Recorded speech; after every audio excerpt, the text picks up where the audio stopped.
Good morning, everyone. I'm Leslie Spencer with AARP Florida. Thank you so much for joining us today for our latest edition of Coffee, Caregivers, and Conversation. I am really excited to have Amanda Singleton back with us from Singleton Legal in St. Petersburg. For those of you who don't have the pleasure yet of knowing Amanda, she is a rock star in the caregiving world. Her resume just speaks volumes to the amount of work that she does advocating for unpaid caregivers. And today she's bringing us information about caregiving in the workplace because so much has changed during coronavirus as it relates to caregivers, especially with their professions and working. So I want to turn it over to Amanda without any further ado. Before I do that, a quick note for folks. If you are on YouTube and Facebook, if you have a question during Amanda's presentation today, please go ahead and put it in the chat box, and we'll make sure we save time at the end of the presentation for those questions. So Amanda, thank you so much, and the show is yours. Thank you, Leslie, and thank you for having me. And thank you everyone who's attending today or listening to this in the future. Again, my name is Amanda Singleton. I am an attorney in St. Petersburg, Florida, but ultimately I am a person whose life has been marked by caregiving, both professionally and personally. So this is a passion of mine. It's who I am, and it's what I love to do, is advocate for caregivers. So I'd like to get started by putting up the presentation, and we'll start working through slides. So let me ask you all to bear with me because I am not particularly techie. So first slide, legal disclaimer stuff. If anybody wants a copy of this presentation, you are very welcome to have it. None of it is legal advice. It is general information for your use. And after today, if you have any questions about what we've talked about, please email me or call me. If I can't answer it for you, I will find a way to get you the resources and information that will answer your questions. So the conversation doesn't need to end today. Please reach out. So why are we talking about caregivers and working right now in a COVID world? Well, it's because everything has changed in a few short months. And a lot of people are experiencing layoffs, furloughs, and unemployment at a rate we have not seen in a very long time. It is part of my mission to keep caregivers employed because most people cannot support their households and their care partner without some form of income. So we want to start having the conversation about how we can maintain employment consistently for the 50 million plus caregivers in the United States today. So I was thinking a couple of things we would talk about. I want to give you a brief overview of the laws that cover caregivers nationally and here in the state of Florida.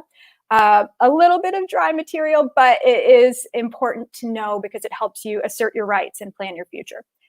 Expansion of laws that have occurred since the pandemic outbreak this year, as well as workplace benefits. Private benefits are the way of the future. We cannot wait on the laws to protect working caregivers, so employers need to really lead the charge here, and they are. And then what are your options if you become unable to work due to COVID-19 for your care partner and in your household? Again, just a brief introduction of myself. I have been a caregiver. I have lost my job due to caregiving in the past when FMLA, family medical leave, expired. I was laid off when I was pregnant, and I was a caregiver for my husband through incapacity the year after I founded this law firm. So I can certainly relate to the issues that affect caregivers who are obligated to do care tasks at home and obligated to their employ. So certainly something I can relate to. Now, what I am not a labor and employment attorney. So this subject matter is my passion. It is not my area of practice. I do probate and guardianship and elder law matters, but I have not delved into practice of labor and employment laws. So If we need a lawyer like that, please reach out. I will direct you to board certified or competent labor and employment lawyers, and I will show you how to find them in your area of residence as well. Okay, just some statistics about caregivers. 60% of caregivers are employed, and most of them are full-time employees.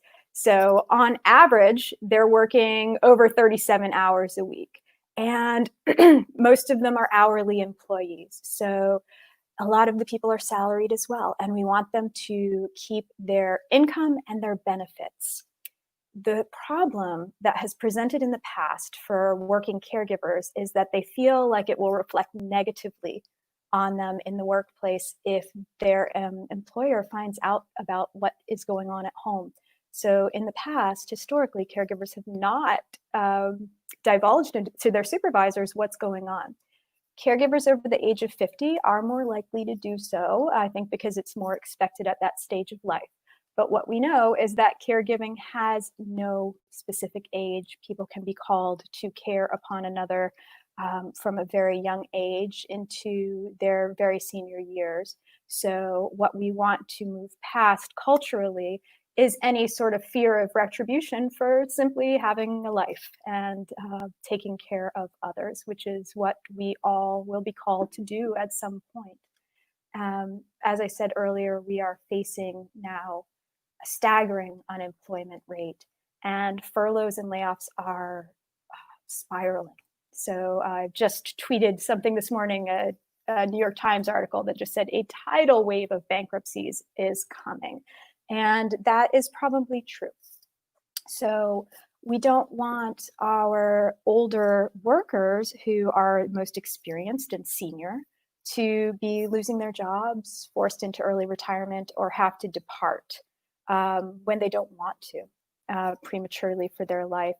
And what we do know is that when caregiving comes calling, everybody has to make work adjustments. And that is a little bit formidable right now when we know that employment is so tenuous. So I use this graphic in so many of my talks because I just love it. It's the caregiving journey, and to me it looks like the roller coaster, which caregiving can frequently feel like. And what you'll see is that at the time caregiving comes into our lives, whether we are called to it by a diagnosis or a medical crisis, or just a series of events that leads us to know that our loved one needs our help, that there is a steep learning curve. And the first thing that has to happen once you get past the emergency stage is work and life adjustments. When we say work adjustments, they're frequently perceived as negative things because they are things that impact our profession and our ability to advance our careers or maintain our careers. And if you see this graphic, this is from a very recent AARP Caregiving in the US report. It came out just a few weeks ago, and it was updated from one that came out in 2015. And it's really good because we have a lot of quantifiable numbers about what is happening with caregivers in all sectors of caregiving, but really great section on financial and work impacts. So negative work impacts of caregiving, I can relate to about all of these. 60% of caregivers will experience one or more of these impacts, which can include having to leave work early, getting off of a work call and having to speak to your loved one's doctor or talk to an insurance company, things that take you away from your productivity and your time at work. A reduction of hours is common. Medical leave, paid or unpaid, to care for another. Receiving a warning about your performance and attendance, being passed over for a promotion or a better assignment than you would have expected if you had not been caregiving. And then losing benefits and giving up work entirely or retiring early. We find that women, more than men, tend to be the ones who have to depart the workforce, which has a tumbling domino effect of reducing their retirement benefits and financial stability for the future. And why caregivers are leaving their jobs or retiring early, the number one reason is because they need more time to caregive.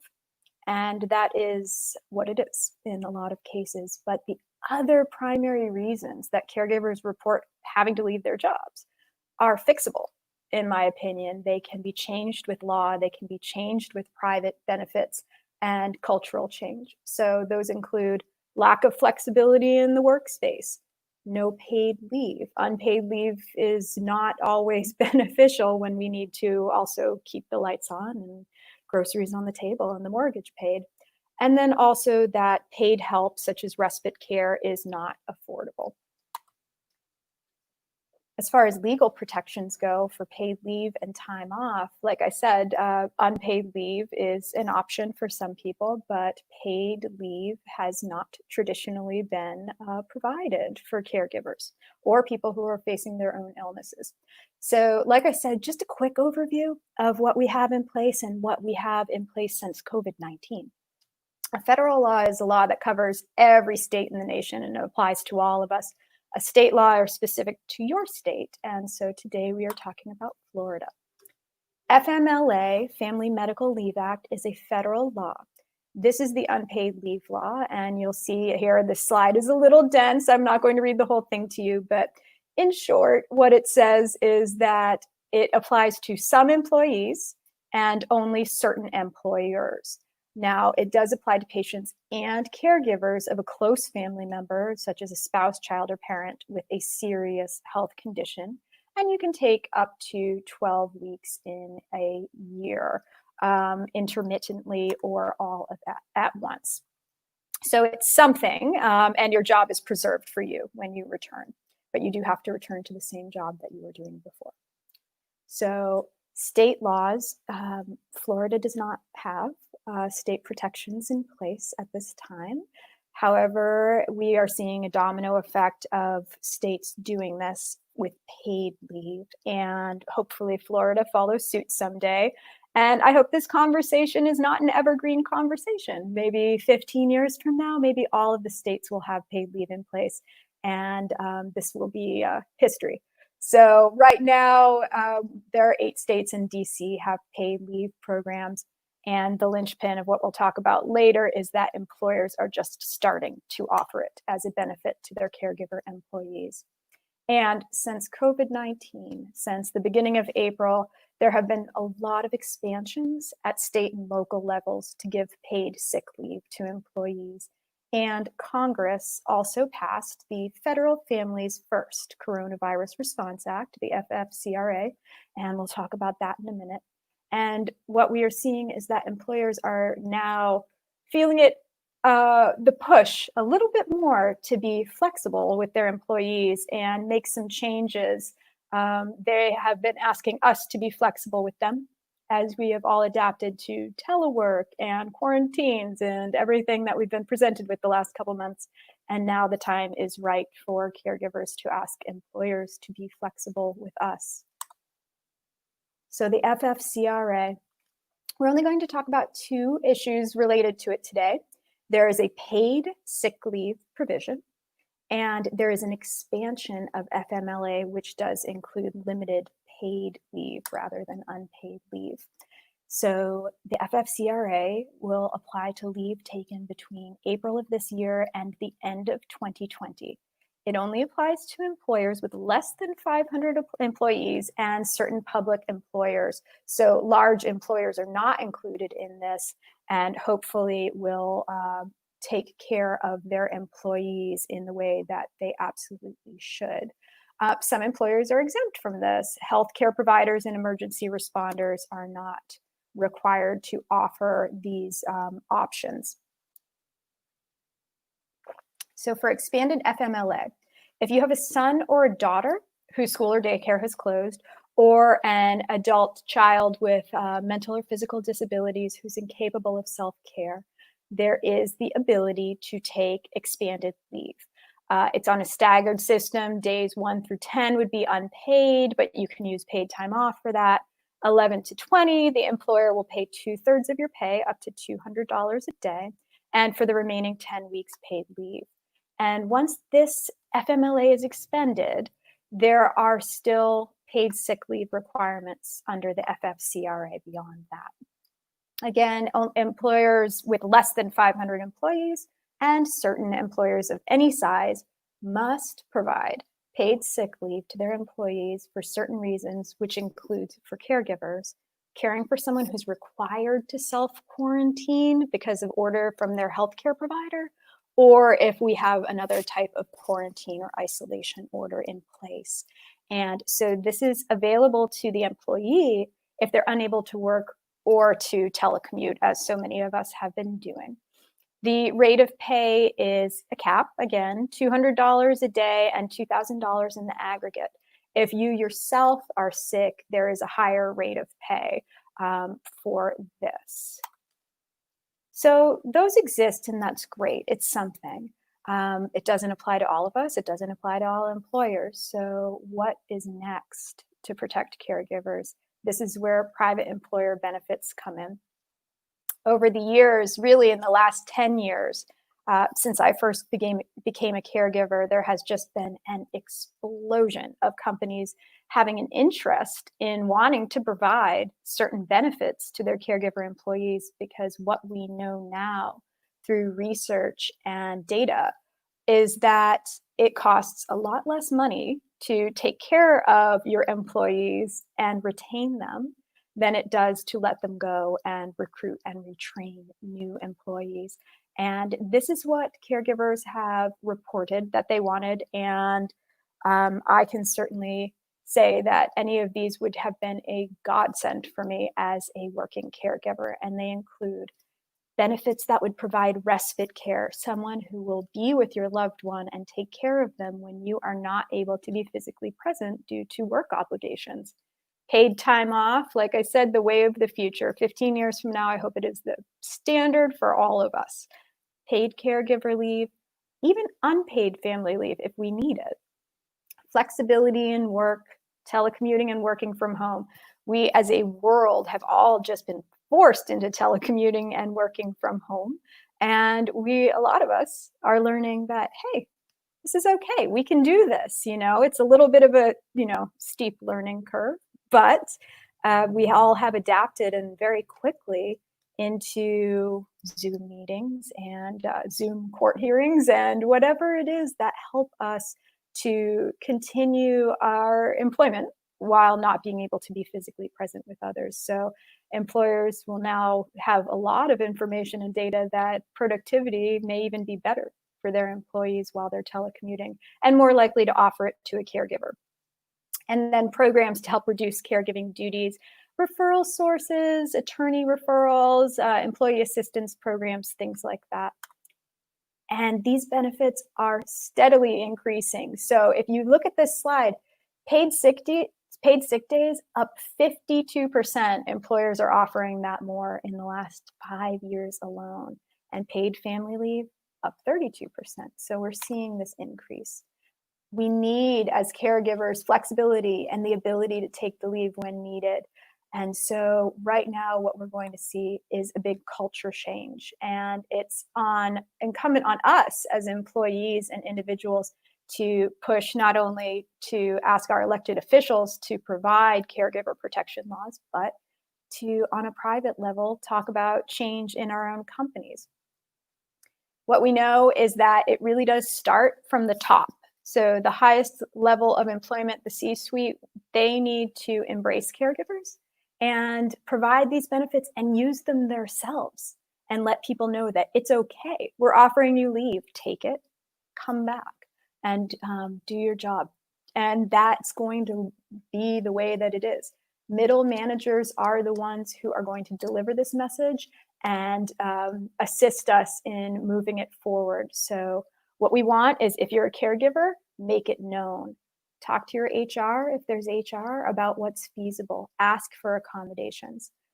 Caregivers are not entitled by law to ask for work accommodations under the Americans with Disability Act, but they are allowed to not be discriminated against if they are caregiving for someone who is protected.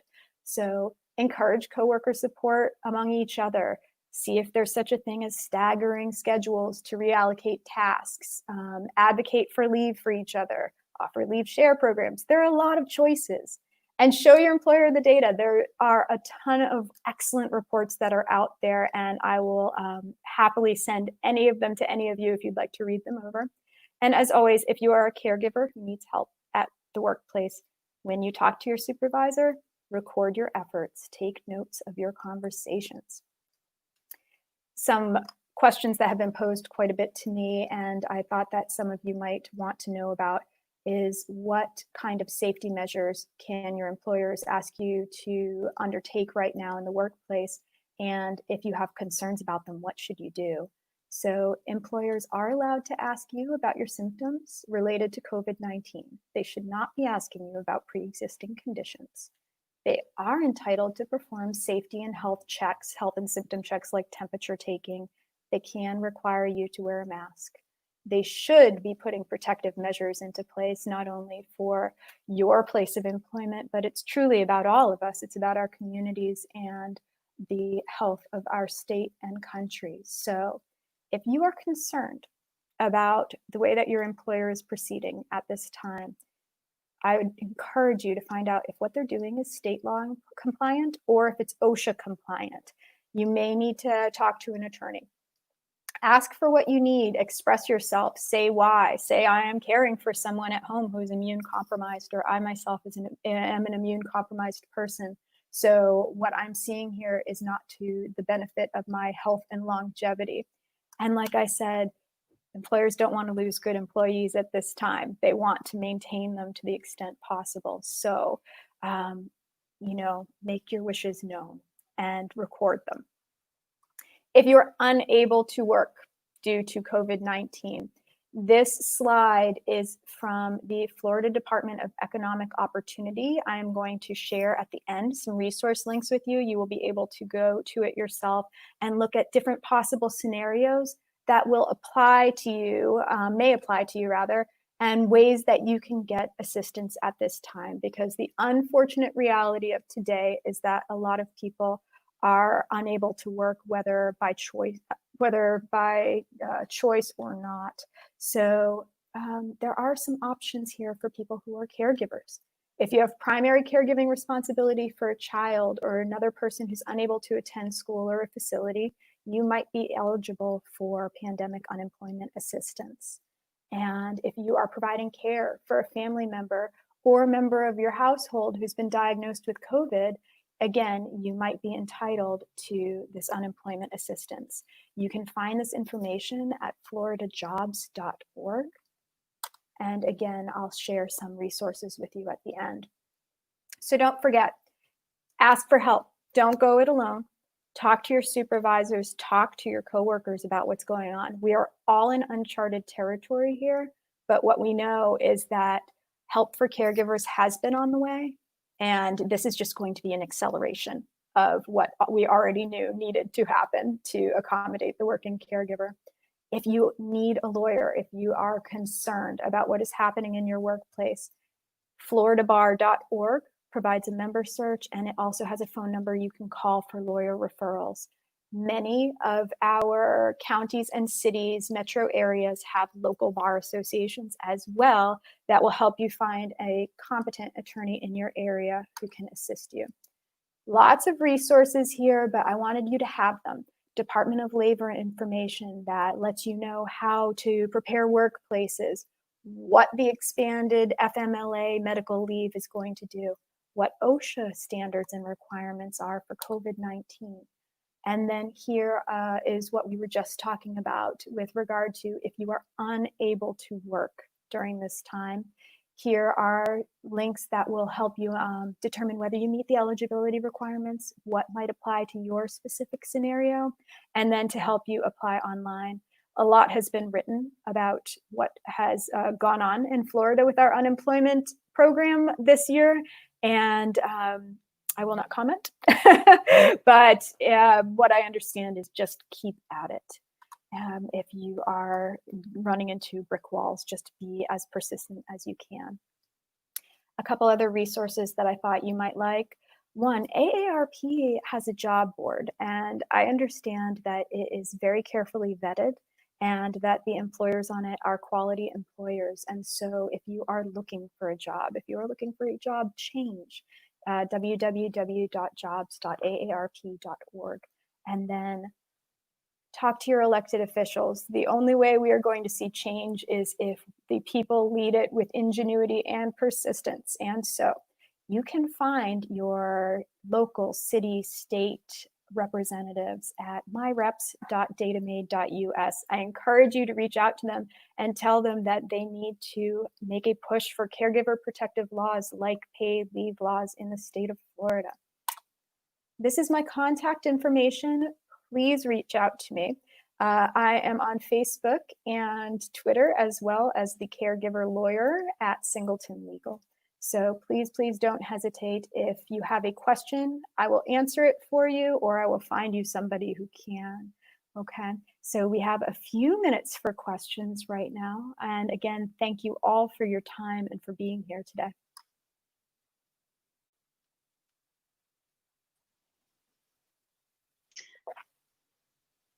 Thank you so much, Amanda. What I really enjoy about your presentation is you take really tough material and distill it down into usable bites of information. So thank you so much for that. We have a few comments in the chat. I want to make sure everybody knows we will send the PowerPoint out to folks. So if you didn't register in advance for this, no fear. Just the PowerPoint to you. Also, I don't know if I mentioned this, but Amanda is an AARP caregiving expert. So if you want to see and get more information about what Amanda has written and talked about, you can go to our website at aarp.org caregiving and see some of her articles about finances and health related activities for caregivers. So there is a couple of comments. I just have one quick question first, Amanda. How would people find out if their employer falls under the new provisions for the FFCRA or the FMLA provisions? How would they know? So, like I said, there are certain requirements relating to size and type of employer. The information is readily available online. If you want, I'll put up a link and show people where they can obtain it, where it is easily digestible. And Google is very helpful in this regard. So if you just Google FFCRA employer requirements, that should pull up a host of websites that will break it down for you in easy to understand terms. Terrific, terrific. And so here is a question online from Facebook. It's asking your opinion. What is it going to take to have lawmakers take paid caregiving leave seriously? There are 53 million caregivers in the United States, 10,000 baby boomers turning 65 every day, and the number of people who will have a type of dementia by 2030 is expected to double.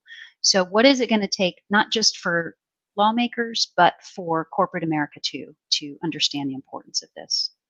That's a great question. And so, like I said, we are seeing such great increases in our elected officials becoming interested in this because they've either had a caregiving experience or someone close to them has, and they're beginning the push. But also, we have the data now. And so employers, a lot of the large Fortune 500 employers are paying attention, they are listening, and they do realize that, hey, this is good for them. It helps them with recruiting and retention. So why not? And they know that the numbers are against them. Like you said, we have baby boomers aging over the age of 65 at 10,000 every day. By 2030, we are going to have more people who need care than caregivers to provide them. And we still have an economy that needs to keep turning. So the only way we are all going to get through this together is by ensuring that people can work and then have a life where they can take care of their loved ones. Those are great points. And I think it was very useful advice for everybody to hear that we all need to be our own advocate as well. Talk to our employers, have a conversation, lay it out, what your needs are, what you're facing at home, and have that conversation. I think just the idea of having the conversation may be scarier for some people than actually doing it.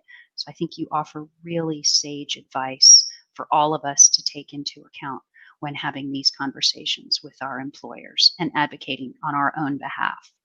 Thank you.